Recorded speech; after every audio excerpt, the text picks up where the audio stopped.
Queridos, abra sua Bíblia comigo, Gênesis capítulo 1.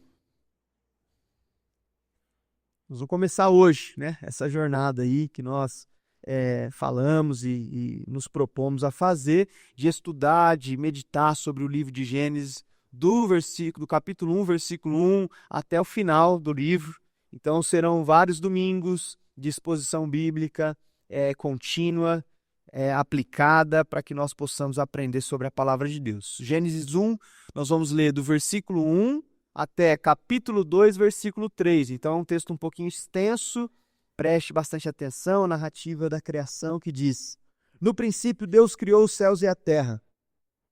A terra era sem forma e vazia, havia trevas sobre a face do abismo, e o Espírito de Deus se movia sobre as águas. Então Deus disse: Haja luz, e houve luz. E Deus viu que a luz era boa e fez separação entre a luz e as trevas. Deus chamou a luz dia e chamou as trevas noite.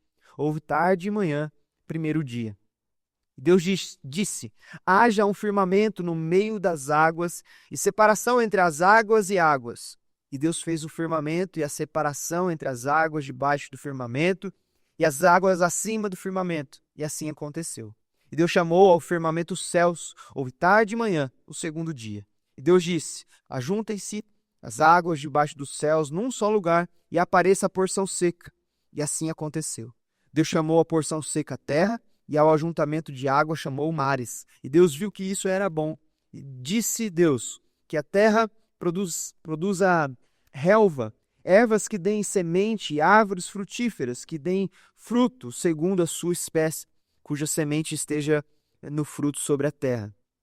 E assim aconteceu. E a terra produziu relva, ervas que davam semente segundo a sua espécie, e árvores que davam fruto, cuja semente estava nele, conforme a sua espécie. E Deus viu que isso era bom. Houve tarde e manhã, o terceiro dia. E Deus disse: que haja luzeiros no firmamento dos céus para fazerem separação entre dia e a noite, e sejam eles para sinais, para estações, para dias e anos, e sirvam de luzeiros no firmamento dos céus para iluminar a terra. E assim aconteceu. Deus fez os dois grandes luzeiros, o maior para governar o dia e o menor para governar a noite, e fez também as estrelas. E os colocou no firmamento dos céus para iluminarem a terra, para governarem o dia e a noite, e fazerem separação entre a luz e as trevas. Deus viu que isso era bom. Houve tarde e manhã, quarto dia. E Deus disse: que as águas sejam povoadas de enxames de seres vivos, e as aves voem sobre a terra, sobre o firmamento dos céus. Assim Deus criou as grandes criaturas marinhas e todos os seres vivos que se movem, os quais povoam as águas segundo as suas espécies, e todas as aves segundo as suas espécies. E Deus viu que isso era bom. E Deus os abençoou, dizendo: sejam fecundos, multipliquem-se e encham as águas dos mares, e na terra se multipliquem as aves. Houve tarde e manhã, o quinto dia. E Deus disse: que a terra produza seres vivos, conforme a sua espécie, animais domésticos, animais que rastejam e animais selvagens, segundo a sua espécie. E assim aconteceu. E Deus fez os animais selvagens segundo a sua espécie, e os animais domésticos conforme a sua espécie, e todos os animais que rastejam sobre a terra segundo a sua espécie. E Deus viu que isso era bom. E Deus disse: façamos o ser humano a nossa imagem, conforme a nossa semelhança. Tenha ele domínio sobre os peixes do mar, sobre as aves dos céus, sobre os animais domésticos, sobre toda a terra e sobre todos os animais que rastejam pela terra. Assim Deus criou o ser humano, a sua imagem, a imagem de Deus o criou, homem e mulher os criou. E Deus os abençoou e lhes disse: sejam fecundos, multipliquem-se. Essa orientação aqui, alguns irmãos têm ouvido bastante, né? Multipliquem-se, encham a terra e sujeitem-na. Tenham domínio sobre os peixes do mar, sobre as aves dos céus e sobre todo animal que rasteja pela terra. E Deus disse ainda: eis que lhes tenho dado todas as ervas que dão semente e se acham na superfície de toda a terra, e todas as árvores em que há fruto que dê semente. Isso servirá de alimento para vocês. E para todos os animais da terra, todas as aves dos céus e todos os animais que rastejam sobre a terra, em que há fôlego de vida, toda erva verde lhes servirá de alimento. E assim aconteceu. Deus viu que tudo o que havia feito, E eis que era tudo muito bom. Houve tarde e manhã, sexto dia. Assim, pois foram acabados os céus e a terra e tudo o que neles há. E havendo Deus terminado no sétimo dia a sua obra que tinha feito, descansou nesse dia de toda a obra que tinha feito. E Deus abençoou o sétimo dia e o santificou, porque nele descansou de toda a obra que, como Criador, tinha feito. Amém? Senhor, obrigado porque o Senhor nos criou, obrigado porque o Senhor soprou sobre nós fôlego de vida e nós temos aqui capacidade, cognição para ler a tua palavra, meditar sobre ela e aprender sobre ela. Muito obrigado, Senhor. Pedimos isso ao Senhor, nos ajude, em nome de Jesus. Amém. Irmãos, esse é o relato então do princípio de tudo, da criação, onde Deus está no princípio, né? O texto começa dizendo: no princípio, Deus. Se não houvesse Deus nesse princípio, nada do que veio depois seria possível de acontecer. Então, quando Deus está no princípio, tudo encontra o seu lugar, tudo se encaixa, e essa é uma grande narrativa sobre isso. Nós precisamos lembrar que muitas vezes nós cometemos pelo menos dois erros quando nós lemos a narrativa de Gênesis da criação. O primeiro erro é achar que Gênesis é um tratado científico. A Bíblia e esse texto, toda a narrativa de Gênesis, são narrativas históricas, mas não tem como prerrogativa ser uma prova científica de como tudo foi feito. Não tem. E a gente precisa olhar para isso de forma mais leve, porque a gente às vezes pode sentir que olhar para isso dessa forma, para esse texto dessa forma, pode parecer como um liberalismo teológico, assim, então eu estou desconsiderando que talvez isso realmente aconteceu. Não é isso. Mas a gente precisa lembrar que aqui não é um tratado científico. Moisés não tinha essa revelação científica para descrever tudo de forma tão precisa. Aqui ele certamente ouviu isso durante os 40 anos que o povo ficou no deserto, estava ali, depois que haviam saído do Egito, libertos da escravidão, peregrinando no deserto. Então Deus aparece a Moisés, e você sabe, conhece a história de Moisés, que Moisés era um homem que tinha extrema intimidade com Deus. A Bíblia diz que Deus conversava com ele face a face, como que com um amigo. Então Deus certamente narrou, revelou essas coisas para Moisés, na medida em que Moisés fosse capaz de compreender, apto para compreender. Talvez se Deus tivesse explicado exatamente como tudo realmente aconteceu, a nossa capacidade, a nossa cognição, tanto a de Moisés quanto a nossa, não seria capaz de compreender a grandeza de Deus. Então Deus, sabe quando você vai conversar com uma criança, você fala errado que nem a criança, assim? Você brinca com ela, fala nenenês, né? Porque você quer se comunicar com ela, você quer se fazer entendido. Então eu imagino Deus falando com nenenês aqui com Moisés, assim, na língua em que Moisés fosse capaz de entender e que nós também fôssemos capazes de entender. Então, a primeira coisa é desconsiderar isso, que isso não é um tratado científico. Primeiro erro. O segundo erro é também esquecer do contexto, do público original. Para quem que Moisés escreveu isso? Escreveu para um povo no deserto, sem terra, sem templo, sem segurança, uma realidade caótica. Você imagina, no deserto, 40 anos peregrinando, sem casa fixa, sem templo, sem organização, sem nada. Então, o sentimento de insegurança desse povo era gigantesco, de que Deus havia abandonado eles, de que eles estavam sem ordem, sem direção. Então, Moisés escreve para lembrá-los que a vida não é esse caos que o deserto apresenta. Ela tem um início, tem uma ordem, tem um propósito, tem um significado. Moisés e Deus, através de Moisés, está querendo ensinar ao povo que a vida não é esse caos que o deserto apresenta. E ela só tem tudo isso, a vida, né?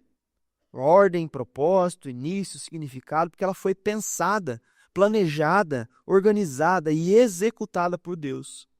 Então, quando nossa vida está um caos, irmãos, será inútil a gente tentar organizar tudo sem nos lembrar do início, sem nos lembrar da ordem das coisas que Deus estabeleceu, sem nos lembrar do propósito para o qual nós fomos criados, sem lembrar do significado que a nossa vida tem. Fomos criados à imagem e semelhança de Deus, diz o texto.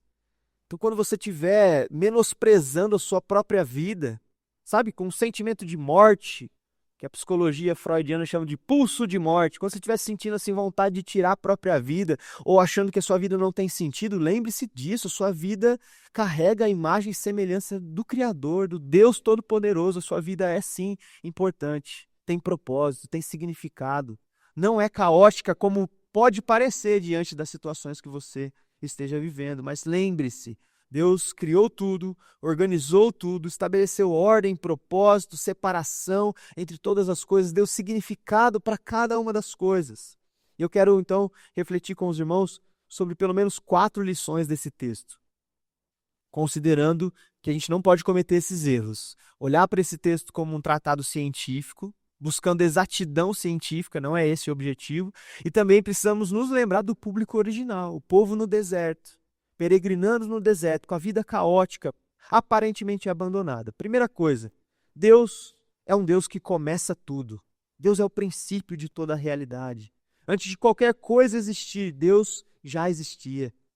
Gênesis começa afirmando que Deus é o autor de tudo, distinto da criação, transcendente da criação, soberano.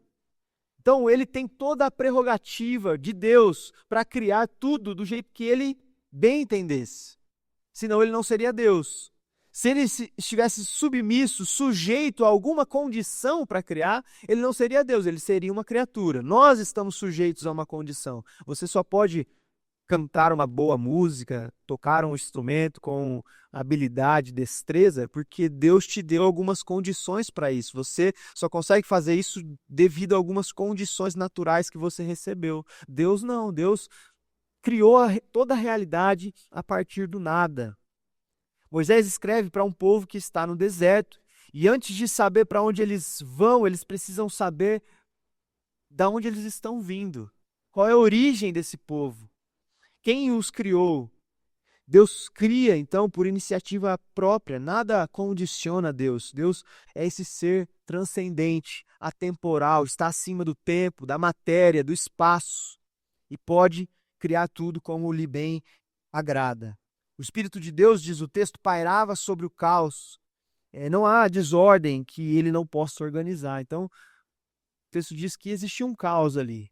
Inclusive, os biblicistas discutem entre a ideia de que entre o versículo 1 e o versículo 2 há um espaço de tempo aí, talvez, porque o texto diz que no princípio Deus criou os céus e a terra.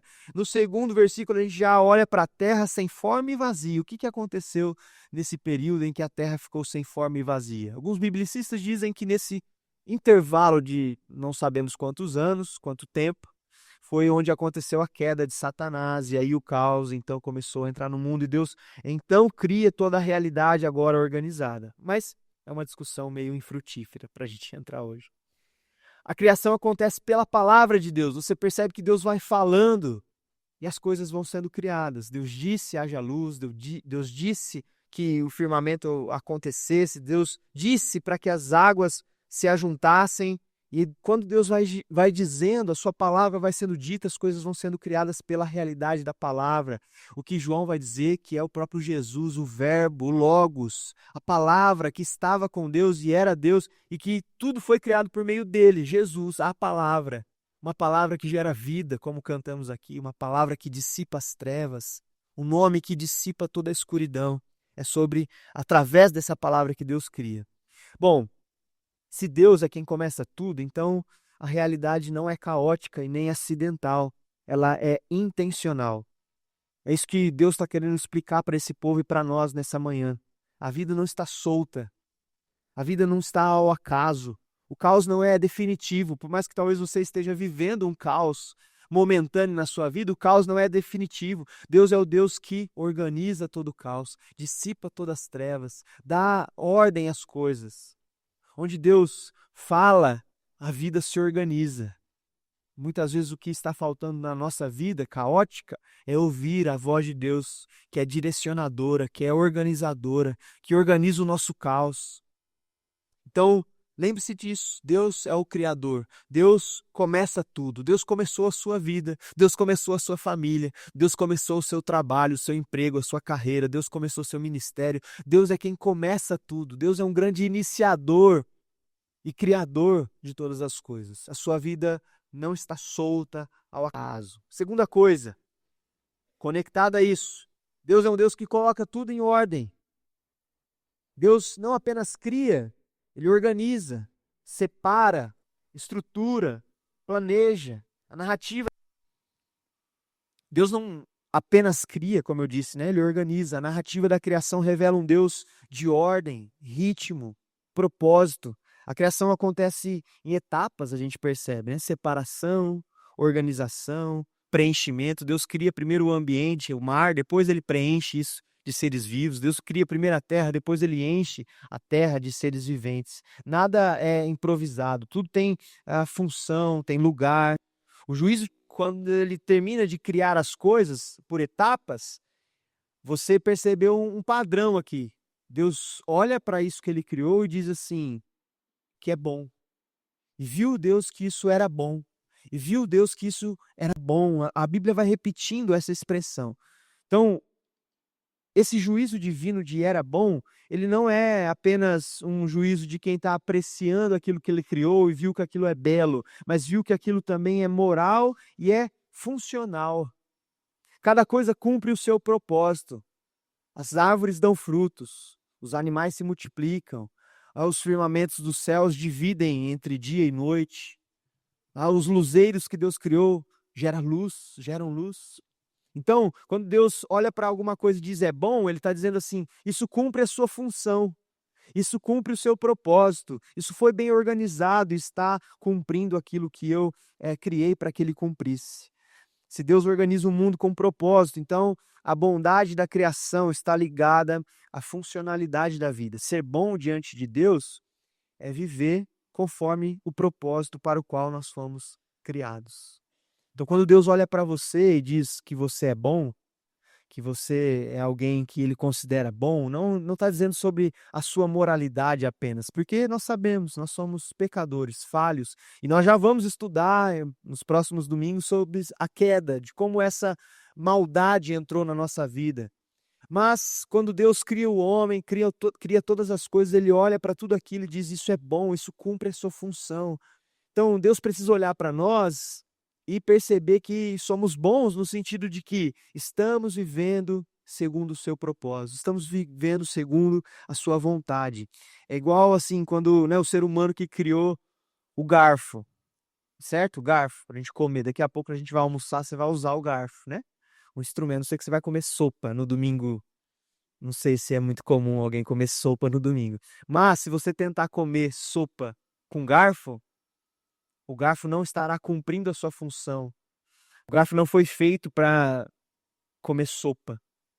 O garfo foi feito para comer alimentos mais sólidos, que você consiga, né, ali manusear o seu alimento com o propósito pelo qual o garfo foi criado. Para comer sopa, você precisa de uma colher. E a colher, então, atende o seu propósito. Perceba que, às vezes, nós estamos agindo assim com a nossa vida. Estamos usando a nossa vida com o propósito errado. Estamos usando a nossa vida no ambiente errado. Estamos gastando a nossa vida com as coisas erradas. Então, não estamos atendendo ao propósito que Deus nos criou. E isso gera insatisfação na alma. Isso gera, aparentemente, um caos dentro de nós. Isso gera a sensação de que minha vida é inútil, sem propósito. Porque eu estou usando ela da forma errada, no lugar errado, do jeito errado. Então, quando nós entendemos isso, o propósito para o qual a nossa vida foi criada, que nós fomos criados, e vivemos de acordo com esse propósito, a nossa vida se torna funcional, a nossa vida se torna boa, agradável, não só a nós, mas também aos olhos de Deus, porque estamos obedecendo a sua voz. É a mesma coisa também de usar, né, um outro exemplo, um iPhone 17 novo que você comprou para colocar de calço na sua mesa lá que está balançando na sua casa. Que desperdício! Que falta de propósito. Um iPhone 17 não foi criado para essa finalidade. E muitas vezes nós estamos fazendo isso com a nossa própria vida, gastando a nossa vida para finalidades que não condizem com a realidade que Deus nos criou. A fé cristã, irmãos, ela não é compatível com a desorganização, o caos, a falta de propósito. Quando Deus nos redime e nós nos lembramos que isso está desde o início, Ele nos redime para viver uma vida organizada, uma vida que atenda ao propósito pelo qual ela foi criada. Uma vida que é usada para os fins certos, da forma certa. Terceira coisa, o texto nos ensina sobre um Deus que compartilha a sua imagem. O ápice da criação não são os astros, nem os mares, por mais impressionante que isso seja, né? Quando você se depara com os mares, com um céu bonito, uma lua bonita, você não fica impressionado? Nossa, beleza, a beleza da criação, olha como isso é maravilhoso, como isso é esplendoroso, olha como isso revela a beleza de Deus, a excelência de Deus. Mas o ápice da criação não é nada disso. Não é nenhum animal, assim, daqueles mais inusitados que a gente vê, às vezes, num documentário, né? Não é os astros, não é o nada disso é o ápice da criação. O ápice da criação é o ser humano, criado à imagem de Deus, com dignidade, autoridade, missão. E aqui algumas coisas precisam ser ditas, irmãos. O texto diz assim que homens e mulheres são criados à imagem de Deus, com igual valor, com igual dignidade. Ambos carregam a imagem de Deus. Não é só o homem que carrega a imagem de Deus e não é só a mulher que carrega a imagem de Deus. E isso precisa ser reafirmado nos nossos dias, porque existem muitos movimentos, alguns que tentam desconstruir a feminilidade, diminuir a mulher, diminuir o feminino, né? O machismo, historicamente falando, vem se arrastando por muito tempo, diminuindo o papel, a função, a beleza, a dignidade da mulher. Mas também existe um outro lado, às vezes, né? Um feminismo exagerado que tenta também diminuir a importância, a dignidade do homem. Essa guerra entre os sexos, guerra ideológica, ela está fundamentada em outra coisa e não na criação, porque a criação nos ensina que Deus criou homem e mulher, a sua imagem e sua semelhança. Ambos carregam a imagem de Deus. Ambos são ali o ápice da criação de Deus. Por isso, precisam ser tratados com dignidade, respeito. Por isso, precisam receber o devido valor. É bom que se diga isso, porque nossos dias existem movimentos que tentam desconstruir essa ideia. Deus estabelece aqui uma hierarquia saudável. Deus está acima de tudo, o ser humano como um mordomo da criação, e a criação então é confiada ao ser humano. O texto diz que Deus nos dá a criação para que sejamos mordomos dela, que dominemos ela, que na teologia a gente chama de coparticipação ou cocriação. Deus está nos chamando aqui a continuar a sua criação, a redimir a criação através da nossa vida, continuar criando, continuar desenvolvendo com a nossa criatividade, com a nossa capacidade intelectual, lá no seu trabalho, na sua função, naquilo que você faz. Você é um coparticipante de Deus na criação. Deus criou você a imagem e semelhança dele, então você tem essas características criativas, de beleza, de ordem, de estrutura, de organização. E aí Deus dá alguns imperativos aqui, né? Pelo menos 5 imperativos. Sejam fecundos, multipliquem-se, encham a terra, sujeitem-na, tenham domínio sobre ela. Essas 3 primeiros imperativos têm a ver com a família. Ser fecundo, multiplicar, encher a terra, como eu brinquei, né? Tem alguns irmãos que estão realmente ouvindo essas instruções de Deus. E é bom que assim o seja, né? Nós também temos um movimento social, cultural nos nossos dias, tentando minimizar a importância de termos filhos. Existe uma corrida exagerada em torno do sucesso, do dinheiro, dos bens materiais, da vida profissional bem-sucedida, e esses imperativos estão sendo abandonados. Ter filhos, se der tempo. Se der tempo, a gente tem filhos. Se tiver condição, a gente vai ter filho, né? E aí, muitas coisas são colocadas à frente desse mandamento, desse imperativo de nos multiplicarmos, de sermos fecundos, de enchermos a terra. Uma das formas como a igreja cresce, a igreja do Senhor, o povo de Deus cresce, é pelo evangelismo e pela procriação, irmãos. A gente precisa multiplicar os nossos filhos. E é bom que assim a gente faça. Eu respeito e tenho total empatia, compaixão daqueles, inclusive, que tentam ter filhos e não conseguem por uma questão física, questão de saúde. É muito triste, né? Caminhar com famílias, às vezes, que estão tentando, buscando e não conseguem. Nós não entendemos o propósito disso, o porquê disso, mas o que nós devemos fazer é orar, nos compadecer dessas pessoas. Mas você, em plena condição, se você tem plena condição de saúde física, emocional, financeira, dentro de padrões bíblicos e não de padrões culturais, porque a gente fica muito nessa coisa, né? Dos padrões culturais, sociais, do que é uma vida apta para ter filhos. Mas o padrão é bíblico. O padrão é bíblico. Esse é um imperativo de Deus sobre nós. Nós precisamos sim evangelizar, mas nós precisamos também nos multiplicarmos, termos filhos. Alguns irmãos estão com mais preguiça de evangelizar, e aí eles estão fazendo bastante filho, para não precisar evangelizar tanto. Mas esse é o imperativo do Senhor. Os dois últimos imperativos têm a ver com o nosso domínio sobre a terra, sujeitar a terra, ter domínio sobre os animais, ter domínio sobre a criação. Deus criou o ser humano com essa capacidade de dominar. E aqui não é um domínio assim autoritativo.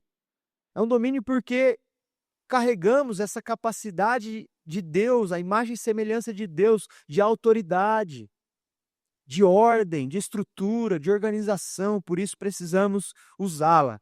Então, se fomos criados à imagem de Deus, nossa autoridade sempre carrega amor, responsabilidade, propósito e missão. Nossa vocação é refletir o caráter do Criador no mundo que foi criado por Ele. Por último, irmãos, um Deus que define o ritmo da vida. De Gênesis 1, 14 até 2, né? E versículo que nós lemos, o Deus que cria, envia, estabelece limites, ele também cria o tempo. O tempo é criação de Deus. E o descanso faz parte desse projeto. Você percebeu que Deus criou aí luzeiros para marcar dias, estações e anos. Esse sistema que nós estamos inseridos. Acordamos hoje pela manhã, o sol bateu na nossa janela, estamos aqui na igreja, vamos ter um tempo em que o dia ainda está claro, em determinado horário começa a anoitecer, o sol vai embora, esse ciclo se repete. Isso foi criado por Deus. E isso foi criado por Deus por um propósito, para dividir, marcar dias, estações, anos. Deus criou o tempo. E isso é importante porque muita gente tem tratado o tempo como um ser divino, como um ídolo. O tempo não é divino, irmãos. Deus é. Nós, muitas vezes, estamos sendo escravizados pelo tempo, pela nossa agenda. E o nosso tempo se torna o nosso Deus. E nós esquecemos que o tempo também foi criado por Deus. Ele não é um Deus, ele não pode ser um Deus sobre nós. A nossa agenda não deve mandar em nós. O nosso tempo não deve escravizar as nossas vidas. O tempo é nosso servo. O tempo está dentro daquela ideia de que Deus disse: sujeitem essas coisas debaixo de vocês, dominem sobre elas. Então, nós precisamos dominar o nosso tempo e não o nosso tempo nos dominar. E é a coisa mais comum hoje você conversar com as pessoas sobre tarefas, responsabilidades, enfim, coisas para fazer na igreja, no trabalho, na vida profissional. Ai, não tenho tempo. Meu dia tinha que ter 28 horas. Aham, você ia gastar as 28 horas errado também. Mexendo no celular, desperdiçando tempo, sendo escravizado por ele, gerindo mal o seu tempo. Eu faria isso, você faria isso, porque nós, infelizmente, temos pecado em deixar com que o tempo se torne o nosso Deus. Assim como às vezes fazemos com o dinheiro, né? O dinheiro nos escraviza, o dinheiro nos domina, o dinheiro faz com que a gente tome decisões que às vezes a gente não queria, mas por conta do dinheiro nós vamos lá e nós obedecemos ao dinheiro, nós também obedecemos ao tempo. Deus está nos ensinando com essa narrativa de que o tempo é o nosso servo. O tempo deve nos servir, nós devemos organizar a nossa vida com autoridade sobre o tempo. De forma prática, irmãos, é você que tem que dominar a sua agenda. É você que tem que estabelecer limites. Quando você vai trabalhar, quando você vai descansar. Quando você vai se dedicar mais no seu trabalho, quando é preciso tirar férias, descansar. O ritmo da criação confronta a nossa pressa. Deus vai criando e vai descansando. Ele cria algumas coisas num dia, ele fala: é bom, está bom, eu vou descansar. Amanhã eu continuo o trabalho. Mas quantos de nós não conseguimos fazer isso?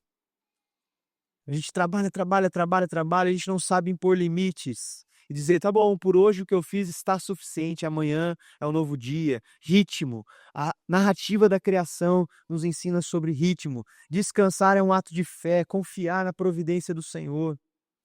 Vivemos não para produzir sem parar, mas para viver diante de Deus.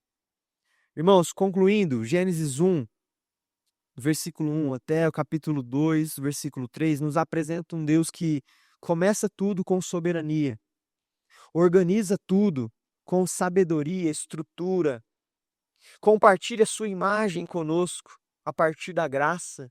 Nós compartilhamos da imagem de Deus, isso é um privilégio. É isso que Deus está nos lembrando nessa narrativa, é isso que Deus está lembrando o povo que estava no deserto, que eles carregavam a imagem de Deus, nós carregamos a imagem de Deus. Gênesis também define o ritmo da vida com amor, respeitando os nossos limites. Nós não somos máquinas, nós não somos deuses, a ponto de conseguir viver sem limites, sem ritmo, sem cadência, sem adoecer. É por isso que às vezes nós estamos adoecendo de forma exagerada na nossa vida emocional, na nossa saúde mental, porque estamos deixando com que o tempo nos domine. Nós estamos deixando de subjugar o tempo, de dominar o tempo sobre as nossas vidas. Quando Deus está no princípio, irmãos, que é o que nós estamos aprendendo aqui nessa mensagem, o caos encontra ordem, a vida encontra propósito. O ser humano encontra a identidade. Sua vida carrega a imagem de Deus. Isso é a sua identidade. A sua identidade não é o que o mundo diz. A sua identidade não é o que as suas emoções te dizem. A sua identidade não é o que as circunstâncias da sua vida te dizem. A sua identidade é essa. Você e eu, nós fomos criados à imagem e semelhança de Deus.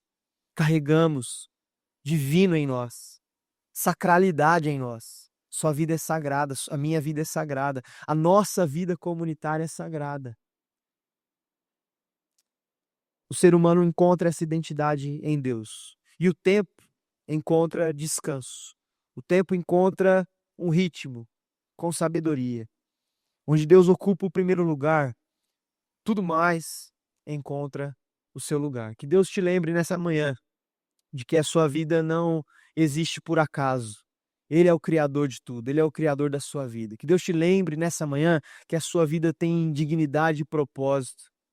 Você carrega a imagem do Criador.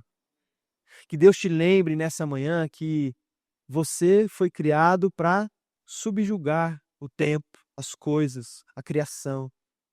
E nós precisamos exercer isso com sabedoria, com amor, com respeito, com propósito, para a glória de Deus. Em nome de Jesus. Vamos orar? Feche os seus olhos. Senhor, obrigado pela narrativa da criação, que nos lembra que a nossa vida não está solta ao caos desse mundo, que nos lembra que no princípio existe Deus, que no princípio de todas as coisas Deus lá estava. Pela sua palavra, Senhor, o Senhor criou tudo, pensou tudo, o Senhor planejou tudo. É o Senhor quem deu limite ao oceano. É o Senhor que criou as espécies mais lindas, belas dos animais. É o Senhor quem criou a nossa vida, com tanta particularidade, com tantos detalhes, com tanta riqueza, com tanta abundância de vida, Senhor.